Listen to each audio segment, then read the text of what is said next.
गुरुर्ब्रह्मा गुरुर्विष्णु गुरुदेवो महेश्वरा गुरु साक्षात् परब्रह्मा तस्मै श्री गुरुवे ध्येयं सदा परिभवग्नमभीष्टदोहम्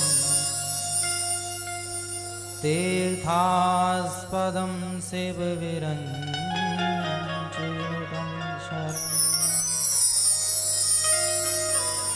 भृत्यार्तिहं प्रणतपालभवाब्धिपूतं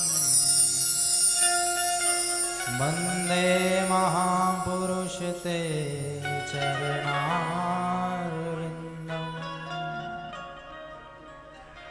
कृष्णाय वासुदेवाय देवकी नन्दनाय च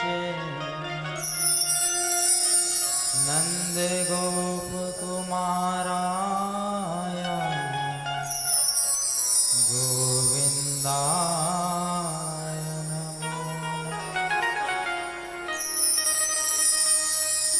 जय जय श्री राधा रमण जय जय नवल किशोर जय गोपी चित चोर प्रभु जय जय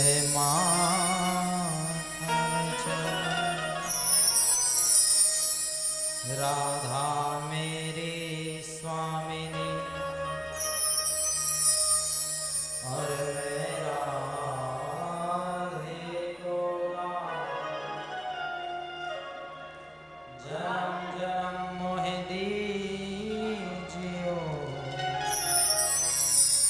श्री वृंदावन गोवा जन्म जन्म मोहि दीजियो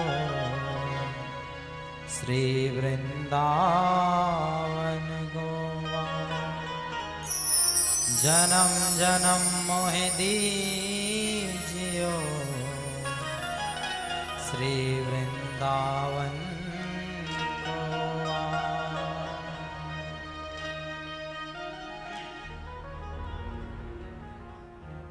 श्री कृष्ण गोविंद हरे मुरारी हे नाथ नारायण वासुदेवा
बाल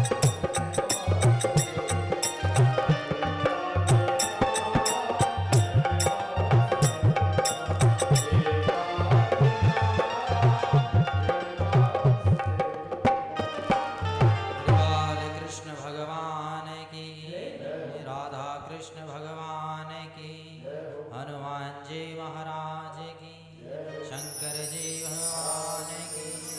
नमः पार्वती पतये हर हर महादेव, हर हर महादेव, हर हर महादेव। जय जय श्री राधे, जय जय श्री राधे, जय जय राधे।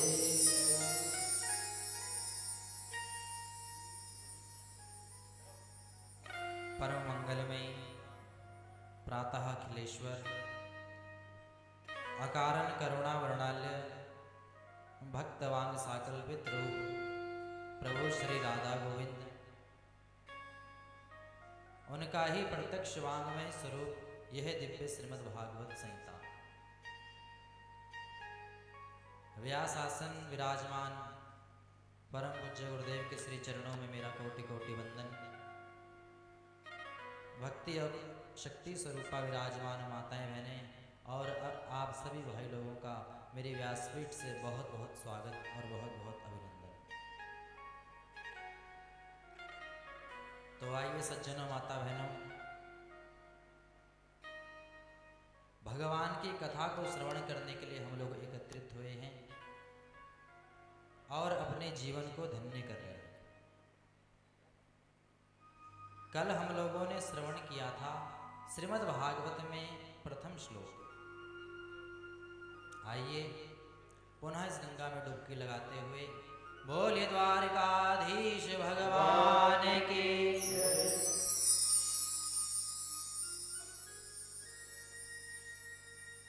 नैमिषारण्य क्षेत्र में 88,000 ऋषि,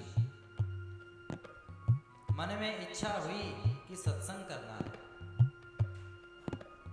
ब्रह्मा जी के पास गए, महाराज कोई ऐसा स्थान बताओ जहां हम लोग सत्संग करें। तो ब्रह्मा जी ने एक चक्र दिया और कहा ये चक्र जहां रुकेगा वहां तुम लोग सत्संग करना।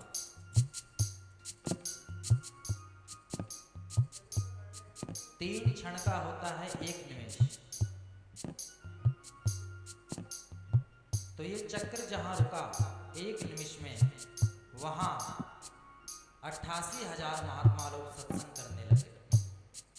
इसलिए उसका नाम पड़ा नैमिषारण्य।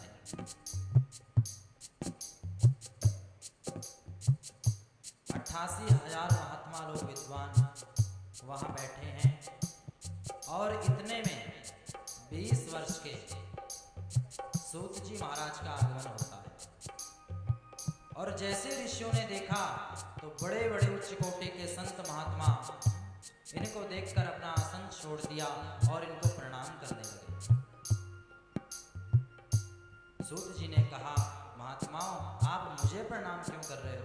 मैं तो ऐसे ही बहुत छोटा हूं, मुझे प्रणाम मत करो। तो इन ऋषियों के बीच में एक मुख्य श्रोता है, नाम है शौनक। इन्होंने कहा, सूत जी, कोई ज्ञान में बड़ा होता है, कोई धन में बड़ा होता है, कोई यश में बड़ा होता है, लेकिन ते सर्वे ज्ञान वृद्धिश्च किंकरः शिष्य किंकर। जो ज्ञान में बड़ा है वही तो सबसे बड़ा है। उच्च आसन पे बिठाया और ये महात्मा लोग कहने लगे, सूत जी, हम जानते हैं आपके पास ज्ञान का भंडार है, लेकिन हम अज्ञानी हैं। ये महात्मा लोग बहुत ज्ञानी हैं, बहुत तपस्वी हैं, लेकिन सूत जी के सामने सब छोटे हो जाते हैं।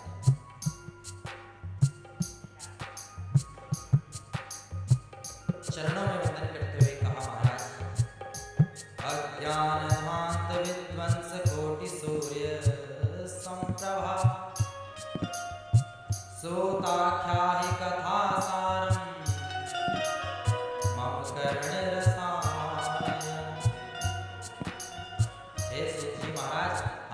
ज्ञानी हैं और आप ज्ञान के भंडार हो।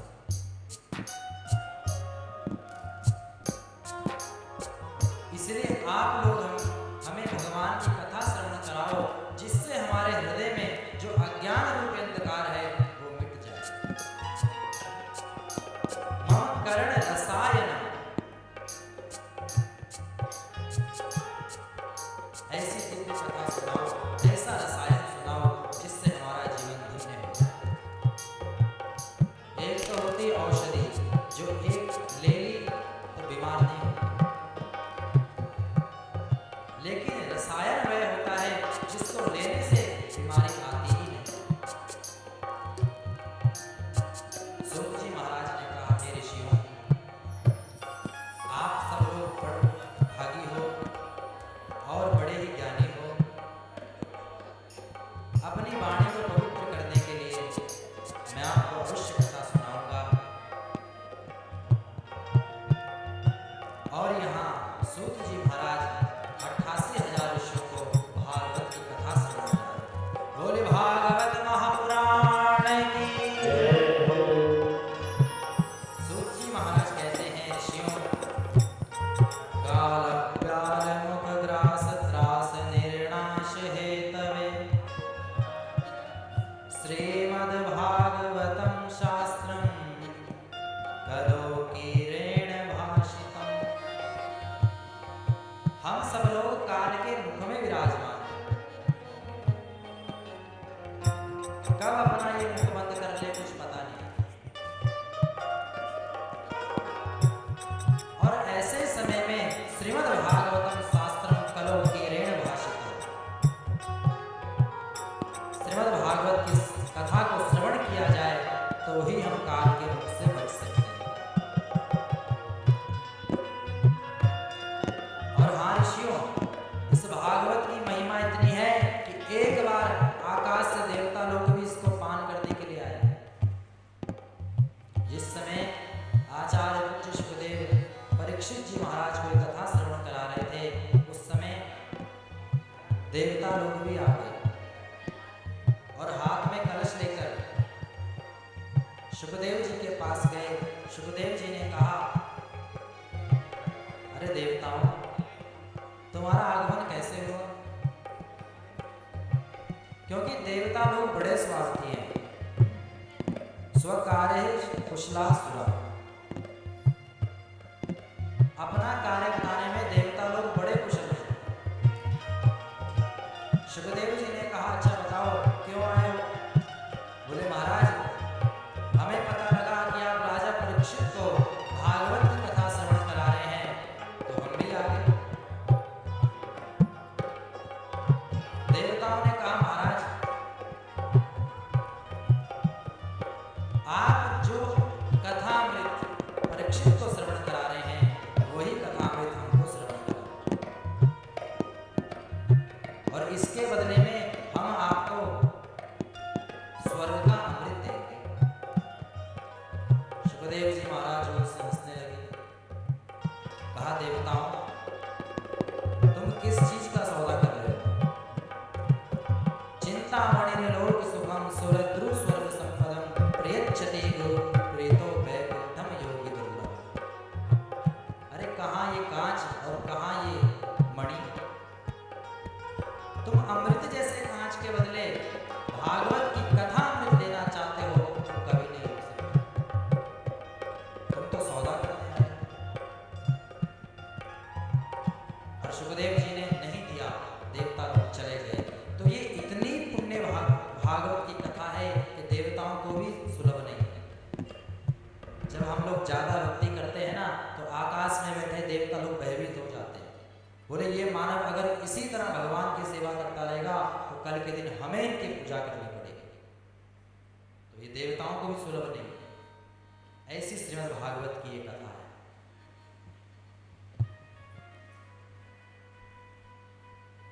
शुकदेव जी महाराज कहते हैं कि हे ऋषियों, जिस समय राजा परीक्षित को जब मोक्ष हुआ इस भागवत की कथा को श्रवण करके, तो सभी देवता लोग ब्रह्मा जी के पास गए और कहा, महाराज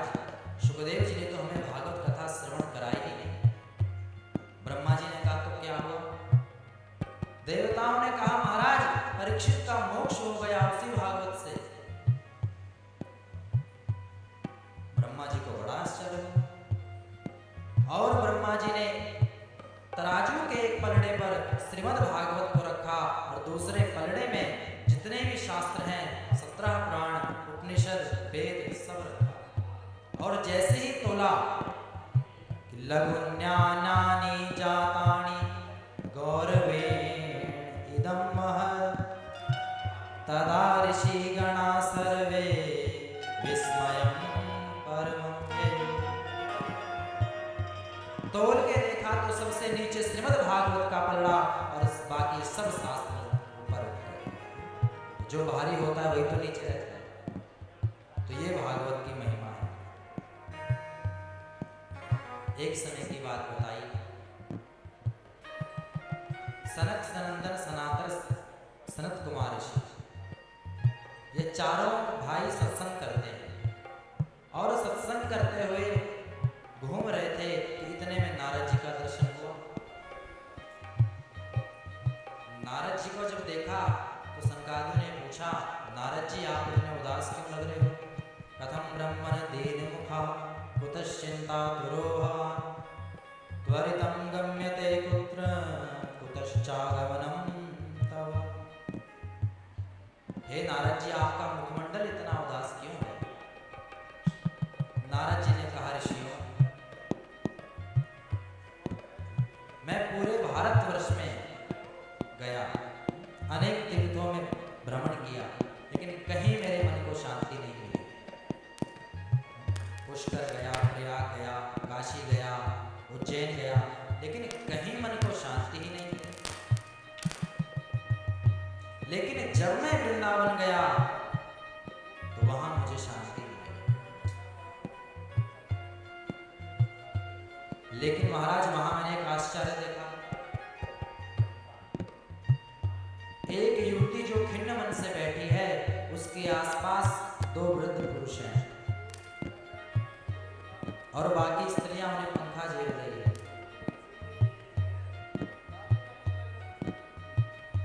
तो मैंने सोचा कि मैं उनके पास जाऊं, लेकिन स्त्रियों का समुदाय बैठा है और मैं संत हूं तो उनके पास कैसे जाऊं? और मैं वहां से आगे चलने लगा। इतने में उस स्त्री ने मुझे आवाज लगाई, भो भो साधु क्षणं तिष्ठा मच्चित्ता विनाशया। हे महाराज रुक जाइए और मेरे कष्ट को दूर करो, क्योंकि आप जैसे संतों का दर्शन बड़े पुण्य से होता है। पुण्य पुंज बिन मिला ही न सकता, इसलिए महाराज रुक जाइए। नारद जी रुके और कहा, देवी क्यों परेशान हो, क्यों रो रहे हो?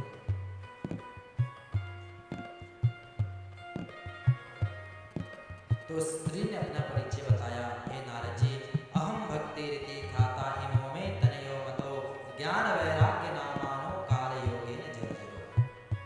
हे महाराज मेरा नाम भक्ति है और ये दो वृद्ध पुरुष हैं, ये मेरे ही बेटे हैं। लेकिन मेरा दुर्भाग्य तो देखो कि मैं जवान हूं और मेरे पुत्र वृद्ध हो गए। किसी का बेटा यदि वृद्ध हो जाए तो आश्चर्य होगा कि नहीं? अरे माँ इतनी जवान है और बेटा इतना वृद्ध। इसलिए हे महाराज मेरे दुख का कारण बस यही है। नारद जी ने कहा, बस इतनी सी बात? और अब नारद जी यहाँ ज्ञान वैराग्य को जगाने लगे, लेकिन ज्ञान वैराग्य जागते ही नहीं। गीता पाठेर मोह रहो, कई बार गीता का पाठ सुना दिया, उपनिषद सुना दिए, शास्त्र सुना दिए, लेकिन ये उठते हैं और फिर सो जाते हैं। और यहाँ आकाशवाणी हुई कि हे नारद जी सत्कर्म करो। अब नारद जी सोचने लगे कि सत्कर्म कैसा करूं? ना तो किसी संत का नाम बताया और ना ही सत्कर्म बताया, अब क्या करूं?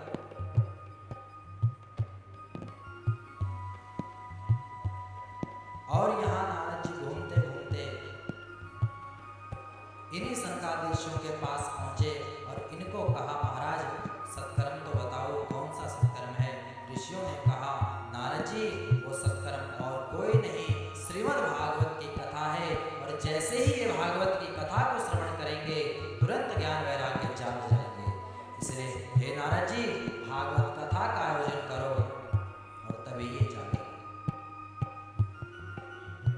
नारद जी ने कहा, महाराज अब तो मैं आपके मुख से ही भागवत की कथा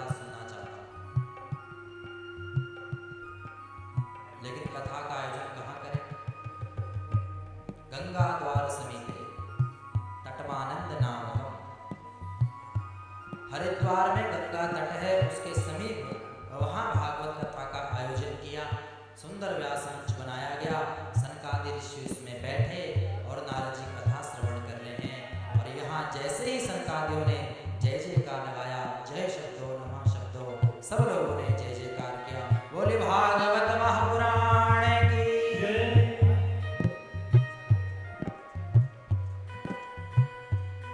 यहाँ सनकादि ऋषि नारद जी को कथा श्रवण करा रहे हैं। हे नारद जी, भागवत की महिमा अत्यंत ही दुर्लभ है। जब पुण्य उदय होता है तो भागवत की कथा श्रवण करने को मिलती है। और जैसे ही कथा का आयोजन हुआ तो सब साधु संत महात्मा लोग पहुंच गए। भृगु वशिष्ठ च वनश्च गौतमो मेधातिथिर्देवदनातो रामस्तथा गादि सुतश्च शाकलो मृकुंड पुत्रा त्रिजवेपलाग। सभी संत महात्मा लोग दौड़े दौड़े चले जा रहे हैं भागवत की कथा को श्रवण करने के लिए। और यहाँ भागवत की महिमा को सनकादिक ऋषि गा ही रहे थे। इतने में क्या देखते हैं कि भक्ति महारानी अपने दोनों पुत्रों के साथ नृत्य करती हुई कथा पंडाल में नाचने लगी। बोले भागवत महापुराण की जय। भक्ति सुतो तरुणान्वित्वा प्रेमे के रूपा सहसा विरासित श्री कृष्ण गोविंद हरे मुरारी हे नाथ नारायण वासुदेव। जब सब लोगों ने इस भक्ति मैया को देखा तो कहा, महाराज ये कहां से आई? सनकादियों ने कहा, घबराओ मत, ये भक्ति है और अपने दोनों पुत्रों के साथ कथा को श्रवण करके आनंदित होकर यहाँ नृत्य कर रही है। भक्ति महारानी ने कहा, हे सनकादियों, हे नारद जी, मुझे स्थान तो बताओ, मैं कहां जाकर किसके हृदय में रहूं? सनकादियों ने कहा, भक्ति मैया, आप तो सदा भक्तों के हृदय में विराजमान रहती है, इसलिए आप भक्तों के हृदय में विराजमान हो। और जिस भक्त के हृदय में भक्ति आ जाती है फिर भगवान वहां दौड़े आते हैं और एक बार हृदय में आ गए तो भगवान वहां से जाते हैं। भगवान कब्जा कर लेते हैं। हमारे भीतर यदि काम क्रोध लोभ ये सब हमारे भीतर है तो भगवान कभी नहीं आते। भगवान जब देखते हैं कि इसका हृदय स्वच्छ है, साफ है, तो भगवान हमारे हृदय में आ जाते हैं। तो यहाँ नारद जी ने कहा, महाराज अच्छा ये बताइए कि इस कथा से कैसे कैसे पापियों का उद्धार हो जाता है? सरकार ने कहा, नारद जी कैसे कैसे नहीं, कोई महापापी भी होगा वो भी इस भागवत से तर जाता है। बड़े से बड़ा पापी भी यदि भागवत की कथा को श्रवण करे तो वो भी तर जाता है। और यहाँ सरकारियों ने नारद जी को धुंधली की कथा श्रवण कराई और कहा, नारद जी तुंगभद्रा तटी नदी के तट पर एक ब्राह्मण रहता है जिसका नाम है आत्मदेव। ये ब्राह्मण बहुत ही ज्ञानी है, बहुत ही संतुष्ट है और लोगों के घरों में पूजा पाठ करके अपने जीवन का निर्वाह करता है। लेकिन इसकी पत्नी है धुंधली। लोकवार्तारता क्रूरा प्रायाशुज बहुजल्पिका शूरा च गृहकृत्येषु कृपणा कला प्रिय। लेकिन इसकी पत्नी ठीक इसके विपरीत है। जब तक पड़ोसन से लाठी चार्ज ना हो जाए तब तक इसका भोजन ही नहीं बचता। दिन भर कलह कलेश करती रहती है। और ये ब्राह्मण सब कुछ है इसके पास लेकिन पुत्र नहीं है। और एक दिन बहुत दुखी होकर वन की ओर चला गया और रोने लगा। एक महात्मा आ रहे थे, उन्होंने देखा लगता है भगवान का जिज्ञासु है, भगवान का प्रेमी है, इसीलिए रो रहा है। और उसके पास गए ब्राह्मण ने देखा कि संत है, प्रणाम किया। संत ने पूछा, हे ब्राह्मण, तुम क्यों दुखी हो? ब्राह्मण ने कहा, महाराज, मेरे पास पुत्र नहीं है, सब कुछ है मेरे पास, लेकिन एक पुत्र नहीं है। आप कृपा करो तो मुझे पुत्र दे दो। ब्राह्मण ने कहा, ओहो, मैं तो सोच रहा था ये कोई भगवान का जिज्ञासु है, लेकिन ये तो पुत्र की कामना से बन आया है। समझाया उसे, देखो ब्राह्मण, इसकी क्या गारंटी है कि तुम पुत्र पाकर सुखी हो जाओगे? राजा सगर के 60,000 पुत्र हुए, लेकिन कोई पानी पिलाने वाला भी नहीं रहा, सारे मर गए। इसलिए वापस जाओ और भगवान का भजन करो, भगवान का कीर्तन करो। ब्राह्मण ने कहा, महाराज, आप तो बैरागी हो, सन्यासी हो, इसलिए आपको पुत्र का दुख क्यों लगेगा? अगर आप भी गृहस्थी होते तब पता चलता कि पुत्र का सुख क्या होता है। संत ने बहुत समझाया, लेकिन ब्राह्मण मानने को तैयार नहीं। अब तो इस ब्राह्मण ने संत के चरण पकड़ लिए और कहने लगा, महाराज, यदि आपने मुझे पुत्र नहीं दिया तो मैं यही आपके चरणों में प्राण त्याग दूंगा। अब तो इस महात्मा को वचन देना ही पड़ा कि जाओ ब्राह्मण, ये फल तुम्हें मैं देता हूँ, इसे अपनी पत्नी को खिला देना और तुम्हारे घर पुत्र होगा। आत्मदेव बहुत प्रसन्न हुए, घर गए, अपनी पत्नी से कहा, देवी, इस फल को खा लो, हमारे घर बालक होगा। और धुंधली, जो कभी अच्छा सोचती ही नहीं, मन में सोचने लगी, पता नहीं कहाँ से जादू टोना कर दिया होगा, मुझे ये फल खिला रहा। अरे भला ऐसे फल खाने से पुत्र होने लग जाए तो फिर तो कहना ही क्या। और कहा, ठीक है महाराज, आप रख दो, मैं नहा धो के खा लूंगी। ब्राह्मण अपने काम में व्यस्त हो गए। यहाँ पड़ोस से पड़ोसन आई और धुंधली ने उसे बताया कि ये आज ब्राह्मण देव ये फल लाए थे और मुझे खाने के लिए कहा है कि तेरे घर पुत्र होगा। पड़ोसन ने कहा, ऐसा भी कभी होता है, चले एक काम कर, इस फल को अपनी गाय को खिला दे, अगर उसके पुत्र हो जाएगा तो फिर चमत्कार ही हो जाएगा। और इसने क्या किया, ये फल गाय को खिला दिया। और इसकी बहन है, इसकी बहन आई, चिंता मत कर, जब मेरा पुत्र होगा तो मैं तुझे दे दूंगी, और अपने पति से कहना कि ये उसी फल का बच्चा है। तो यहाँ धीरे धीरे समय बीता।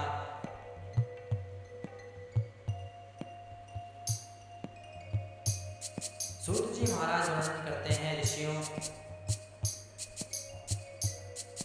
3 महीने बाद उस गाय का एक बालक हुआ। सर्वांग सुंदरम दिव्यम निर्मलम कनकप्रभम। जैसे ही गाय का बालक हुआ तो सभी लोग ब्राह्मण को बधाई देने लगे। और यहाँ धुंधली के भी बेटा हो गया, और सभी लोग बधाई दे रहे हैं कि धन्य है ब्राह्मण देवता, पहले तो पुत्र ही नहीं हो रहा था, लेकिन अब हुआ तो तेरा भी हुआ और गाय का भी हुआ। लेकिन गाय का जो पुत्र हुआ उसके कान गाय के थे, बाकी सब मानव शरीर था, इसलिए नाम पड़ा गौकर्ण। बोलिए गौकर्ण जी महाराज की। और यहाँ धुंधली का जो बेटा था, इसने अपने बेटे का नाम रखा धुंधकारी। इन दोनों में अंतर क्या है? जो गौकर्ण जी हैं वो दिव्य भगवान के नाम का रसपान करते हैं, उनका आचरण ब्राह्मणों जैसा है, लेकिन धुंधकारी का जो आचरण है ब्राह्मणों जैसा नहीं। और इतना अत्याचारी हो गया, इतना तंग करने लगा कि लोगों के घरों में चोरी करता है, कभी किसी बच्चे को मार देता है। यहाँ धीरे धीरे समय बीता। अब तो ये धुंधकारी इतना उद्दंड हो गया कि लोगों के घर से चोरी करते हुए लोग घर पे आने लगे। और और ब्राह्मण को कोसने लगे, अरे ब्राह्मण, ये तेरा ही पुत्र है जो हमारे घर में चोरी कर रहा है, कैसा पुत्र है।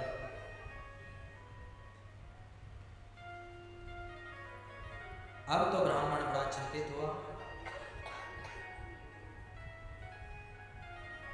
पुत्र आने के बाद भी मैं सुखी नहीं हुआ, ये तो मैंने बड़ी गलती करी। उस संत से यदि मैं परमात्मा को मांग लेता तो शायद आज जीवन बदल जाता। और ब्राह्मण उठा, आज फिर से अब तो ये अपना शरीर त्यागने को, मरने को ही तैयार हो गया। और वही महात्मा फिर मिले, कहा ब्राह्मण कहाँ जा रहे हो? बोले महाराज मैं मरने जा रहा हूँ। बोले क्यों? बोले घर में बेटा ही ऐसा हो गया, आपने जो प्रसाद दिया था उसी का प्रमाण ये हुआ महाराज। संत ने कहा ब्राह्मण मैंने पहले ही कहा था, इसकी क्या गारंटी है कि तुम पुत्र पाकर सुखी हो जाओ। और यहां धुंधकारी 5-5 वैश्याओं को घर में ला दिया। एक दिन जब सारा धन खत्म हो गया तो अपनी मां को मारने लगा, और मां ने भी रात के समय कुएं में जाकर अपनी जान ली। अब तो ये घर में अकेला हो गया। यहां एक दिन इसने किसी राजा के यहां से बहुत सारा धन लाया और वैश्याओं को दे दिया। वैश्याओं ने सोचा कि अगर राजा ने हमें पकड़ लिया तो हम तो मारे जाएंगे इसके साथ, इसलिए क्यों ना आज इसी को मार देते हैं। और सब वैश्याओं ने मिलकर क्या किया कि धुंधकारी को मारने लगे, लेकिन धुंधकारी है ना, मरा ही नहीं। जलते हुए अंगारे इसके मुख में डाल दिए, तब जाकर इसने अपने प्राणों को त्यागा और प्रेत बन गया। यहां गोकर्ण जी महाराज तीर्थों में जाकर भ्रमण कर रहे हैं। अपने घर जब वापस आए, रात के समय जब पहुंचे तो जैसे ही द्वार पर पहुंचे वे धुंधकारी प्रेत बना अलग अलग रूपों में यहाँ गोकर्ण जी को दर्शन दे रहा है। कभी भूत बनता है, कभी प्रेत बनता है, कभी गाय बनता है। गोकर्ण जी ने अपने कमंडल से अभिमंत्रित जल था उसको इसके ऊपर फेंका और ये अब एक रूप में आ गया। पूछा भाई कौन हो? बोले भैया मैं आपका ही भाई हूँ, मेरा नाम धुंधकारी है। गोकर्ण जी ने कहा अरे तू धुंधकारी कैसे बन गया, तू प्रेत कैसे बन गया? धुंधकारी ने कहा महाराज क्या बताऊं, हमेशा पाप करता था, कभी माता पिता की सेवा की नहीं और अंत में मुझे प्रेत ही बनना पड़ा। इसलिए महाराज कुछ ऐसा उपाय करो जिससे मैं इस प्रेत योनि से मुक्त हो जाऊं। धुंधकारी ने कहा अभी तुम जाओ, कल मैं तुम्हें इसका उपाय बताऊंगा। और प्रातःकाल सूर्य भगवान को अर्घ दे रहे थे और कहा महाराज मेरा भाई प्रेत योनि को चला गया है, कोई ऐसा उपाय बताओ जिससे वो प्रेत योनि से मुक्त हो जाए। सूर्य भगवान ने कहा यदि तुम भागवत की कथा इस प्रेत को श्रवण कराओगे अवश्य ये प्रेत योनि से मुक्त हो जाएगा। यहाँ गोकर्ण जी ने भागवत कथा का आयोजन किया। सभी लोग भागवत पंडाल में पहुंचे। यहाँ जो धुंधकारी है वायु रूप होने के कारण कहीं बैठ नहीं सकता, इसलिए 7 गांठ वाला एक बांस का डंडा था, उसमें जाकर ये बैठ गया। पहले दिन की जब कथा पूर्ण हुई तो पहली गांठ फटी, दूसरे दिन की दूसरी, इस प्रकार 7वें दिन 7 गांठें फटी और ये धुंधकारी दिव्य रूप धर के सभी के बीच प्रकट हुआ। बोले बाल कृष्ण भगवान की जय। और भागवत की महिमा को गाने लगा, अरे धन्य है ये भागवत की कथा जिसने मुझ जैसे पापी को भी तार दिया। और आकाश में से सुंदर विमान आया और धुंधकारी उस विमान में बैठकर भगवान के परम पद को पहुंचा। यहाँ लोगों ने कहा कि भाई कथा तो हम सबने सुनी थी, लेकिन केवल धुंधकारी ही क्यों स्वर्ग गया? तो भगवान के पार्षद ने कहा कि देखो धुंधकारी ने एक मन से भगवान की कथा को श्रवण किया हम लोग कथा श्रवण करते हैं तो कभी ध्यान वहाँ जाए, कभी यहाँ जाए, लेकिन इस धुंधकारी ने एकाग्रचित्त होकर भगवान की कथा को श्रवण किया, इसलिए ये भगवान के वैकुंठ लोग गए। अगर ये लोग भी कथा, भगवान की कथा को एकाग्रचित्त होकर श्रवण करते तो ये भी वैकुंठ जाते। इसलिए यहाँ गोकर्ण जी ने पुनः भागवत कथा का आयोजन किया और सभी श्रोता लोग एकत्रित हुए। सबने मनन पूर्वक भगवान की कथा को श्रवण किया और अंतिम दिन भगवान के द्वारपाल स्वयं साक्षात धरती पर आए और जितने भी लोग थे सबको वैकुंठ ले गए। बोले बाले कृष्ण भगवान की जय। तो ऐसी भागवत की ये कथा है। आइए हरि नाम संकीर्तन करते हुए बड़े प्रेम और भाव से बोले राधा कृष्ण भगवान की जय। राधे राधे बोल, राधे राधे बोल, बरसाने में डोल के मुख से राधे राधे बोल। राधे राधे बोल, राधे राधे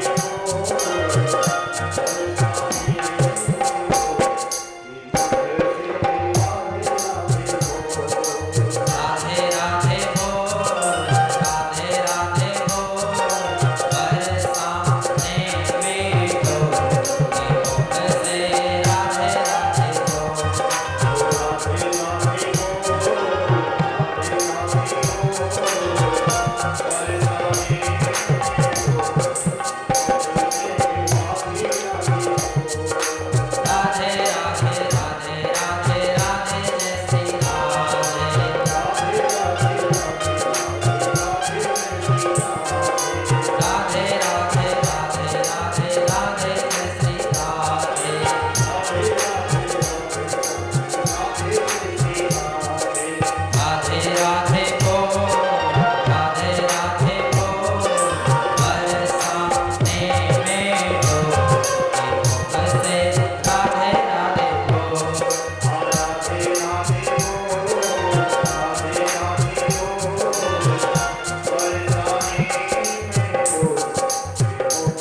तो आइए यहाँ सूत जी महाराज ने सनकादिक ऋषियों को भगवान की कथा श्रवण कराई और प्रथम स्कंद को आरंभ करते हुए सूत जी महाराज सनकादिक ऋषियों को बताते हैं।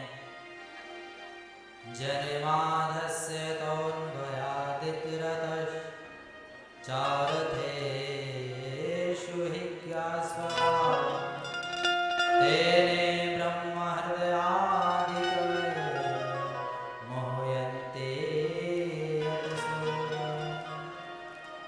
तेजो वारिमृदां यथा विनिमयो यत्र त्रिसर्गो मृषा धामना स्वेन सदा निरस्तकुहकं सत्यं परं धीमहि।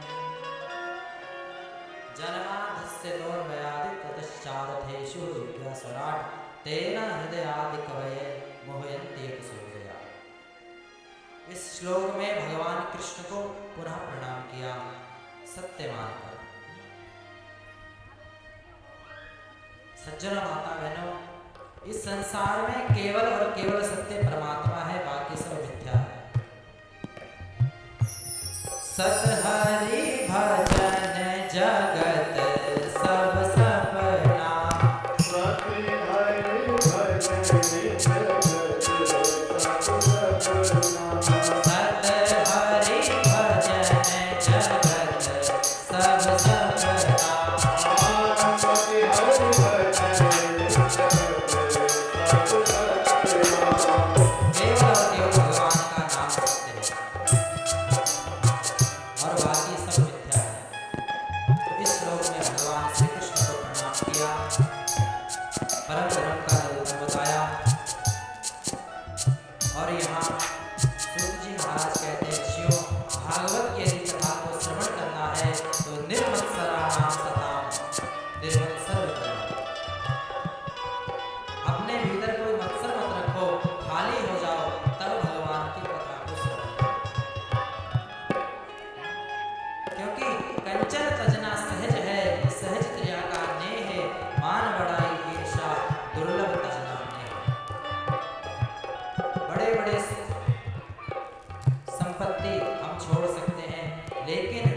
जो ये मान बढ़ाई की ईर्ष्या है ये हम कभी नहीं छोड़ सकते, और इसको छोड़ने के बाद भगवान की कथा को श्रवण करना चाहिए। और यहाँ सूत जी महाराज बताते हैं, निगम कल्पतरोर्गलितं फलं शुकमुखादमृतदर्व संयुतं पिबत भागवत रसमालयं मुहुरहो रसिका भुवि भावुका। वेदों का नाम है निगम और वेद रूपी कल्पतरु से श्रीमद् भागवत का फल प्राप्त हुआ। किसी ने पूछा यदि भागवत का पका हुआ फल है तो इसमें गुठली भी होगी, तो भागवत का जो फल है इसमें गुठली नहीं है। इसको जितना पी सकते हो उतना पियो, और एक बार नहीं बारंबार पीते रहो तब भी कम है। किसी ने पूछा महाराज यदि पेड़ पर लगा हुआ फल है और अपने आप पककर नीचे गिर गया तो टूट गया?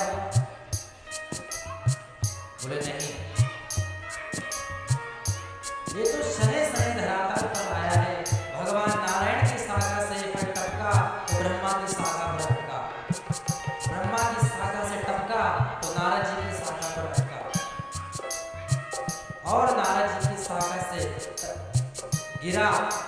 सूत जी महाराज ने पकड़ा और सूत जी महाराज ने हम सब लोगों को भागवत की महिमा बताई। और इस फल को जितना पी सकते हो उतना पियो। किसी ने कहा महाराज ये फल कैसा है, मीठा है कि खट्टा है? बोले किरेण शुकेन भासितम, जिस फल में सुखदेव जैसे तोते ने मुख लगा दिया वो फल कभी खट्टा हो ही नहीं सकता, वो तो हमेशा मीठा होता।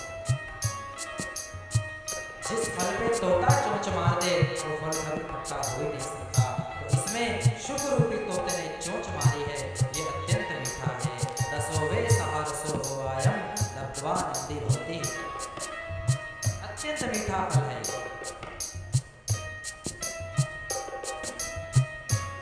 तो यहाँ भागवत की महिमा बताई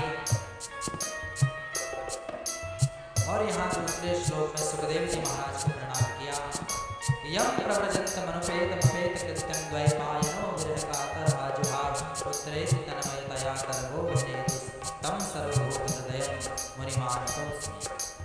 जिस समय सुखदेव जी महाराज का आगमन हुआ, माँ के गर्भ से बाहर आए, जन्म लेते ही जो परिव्राजक हो गए, अपना घर ही छोड़ दिया। वेद व्यास जी महाराज पुकार रहे हैं पुत्र पुत्र, लेकिन सुखदेव जी महाराज सुनते ही नहीं। और इनका उत्तर वृक्षों ने दिया, हे महाराज, ये जो आपका पुत्र है, इसे संसार के कल्याण के लिए छोड़ दो, इसे मत बुलाओ। हमें देखिए महाराज, ये फल जो हम वृक्ष देते हैं, ये हमारे पुत्र ही तो हैं, लेकिन हम इन फलों को संसार को लोगों को दे देते हैं कि तुम खाओ। उसी प्रकार आप भी अपने इस फल को संसार को दे दो, और यही पुत्र आपका जगत में, संसार में भागवत की कथा को लोगों को श्रवण कराएगा। ऐसे परिव्राजक संत हैं सुखदेव जी महाराज। सुखदेव जी महाराज को प्रणाम किया और यहाँ भगवान नारायण को प्रणाम किया। नारायणं नमस्कृत्यं नरं चैव नरोत्तमं देवीं सरस्वतीं व्यासं ततो जयमुदीरये। नारायण भगवान को प्रणाम किया और भक्ति का निरूपण बताया कि भक्ति कैसी हो, भक्ति अहेतुकी भक्ति। भक्ति में कोई कामना ना हो, निष्काम हो। लेकिन हम लोग जब भक्ति करते हैं तो भगवान से कहते हैं भगवान ये भी कर देना, वो भी कर देना। निष्काम भक्ति हो, भगवान के मंदिर में जाओ तो दोनों हाथ जोड़ लो, भगवान अपनी कृपा बनाए। अरे जिसने हमें जन्म दिया है, पालन भी तो वही करेगा। तू ही नाम तारण सभी काज धारण, करो उसका धारण निवारण करेगा। न था नातवा को दिया दूध माँ को, खबर है खुदा को सबर तो करेगा। बचपन में मुख में दांत नहीं थे, माँ के स्तनों में दूध दे दिया, और जब दूध पीने की उम्र बीत गई तो दांत दे दिए मुख में, और अब उस मुख से संसार की चीजों को खाने लगा। तो परमात्मा सब पूर्ण करने वाला है, उसका मनन करो, उसका चिंतन करो। अहेतुकी भक्ति होनी चाहिए जीवन में कोई कामना ना हो। भगवान सब देखता है कि मेरे भक्त को क्या चाहिए।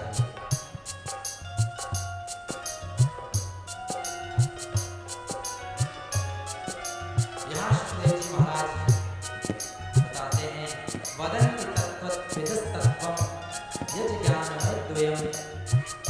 परमात्मा के रूप अनेक हैं, लेकिन वो एक ही है। कोई उसे राम कहता है, कोई कृष्ण कहता है, कोई शंकर कहता है, कोई हनुमान कहता है, लेकिन तत्वतः वो एक ही है। हम उसको जिस रूप में भजना चाहिए।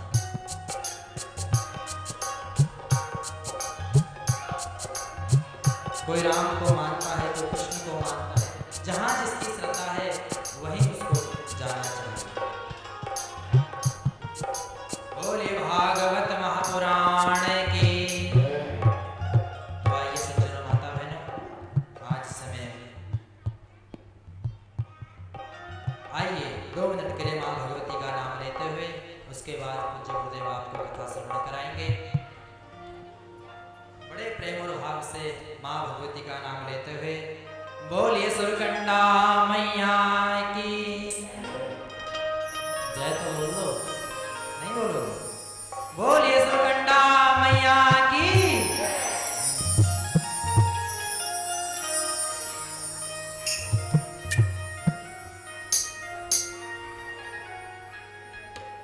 सोना की जंजीर माता सुरकंडा, सोना की जंजीर माता सुरकंडा।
जातरा जो माता सुरकंडा नवरात्रि मंडाण लगलो सुरकंडा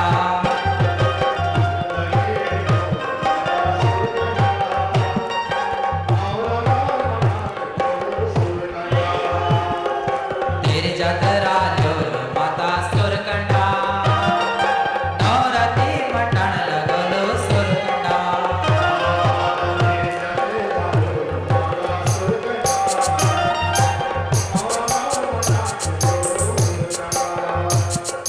सोना की जंजीर माता सुरकंडा सोना की जंजीर माता सुरकंडा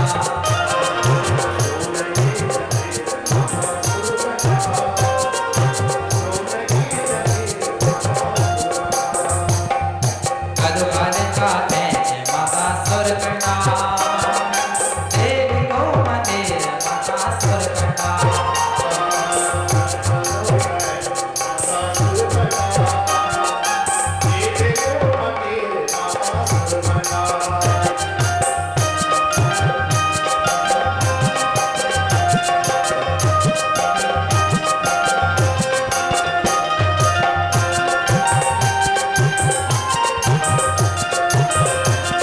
जय भवानी राजेश्वरी मैया की जय हो।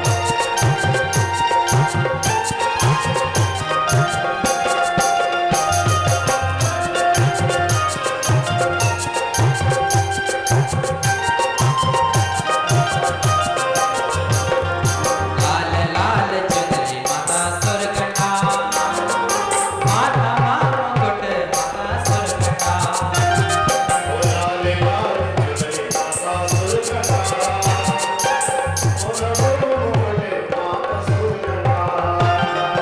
लाल लाल चुनरी माता सुरकंडा माथा मां मुकुट माता सुरकंडा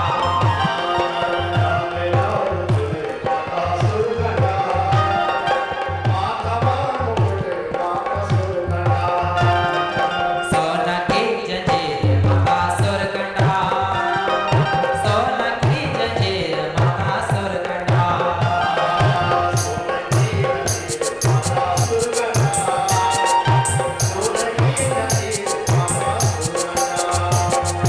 सभी लोग प्रेम और हाथ से मां भगवती का नाम लेते हुए जय भगवती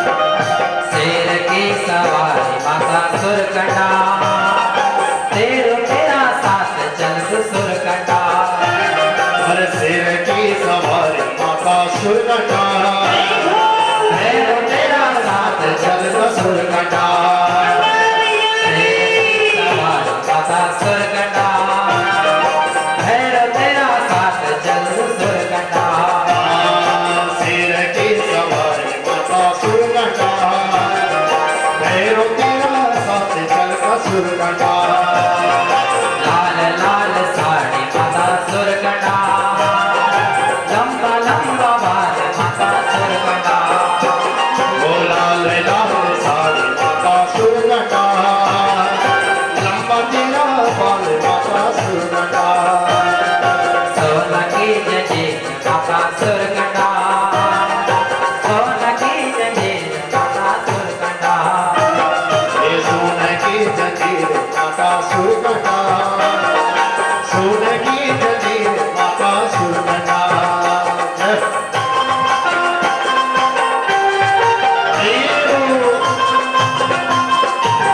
जय भाव से ताली सेवा करते हैं प्रेम से जय जगन्नाथ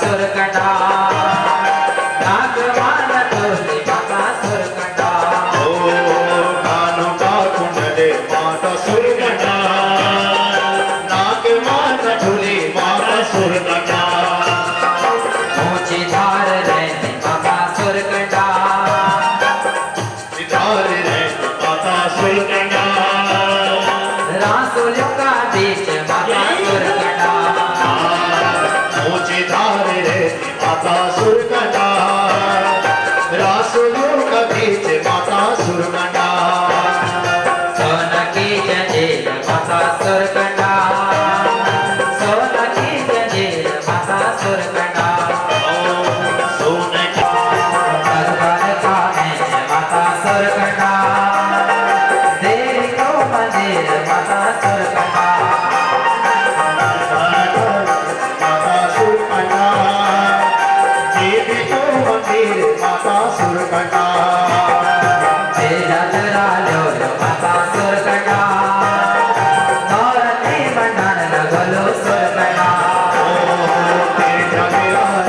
माता सुर कटा नौलता मंडल लगो सुर कटा सोन की जंजीर माता सुर कटा सोन की जंजीर माता सुर कटा गाने से माता सुर कटा देवी को मंदिर माता सुर कटा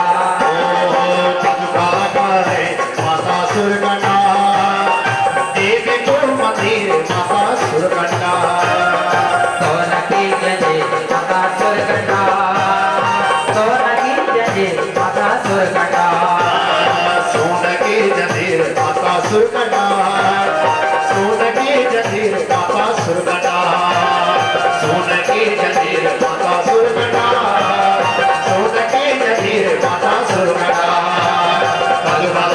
ऐसे माता सुर कटा देव जो मंदिर माता सुर कटा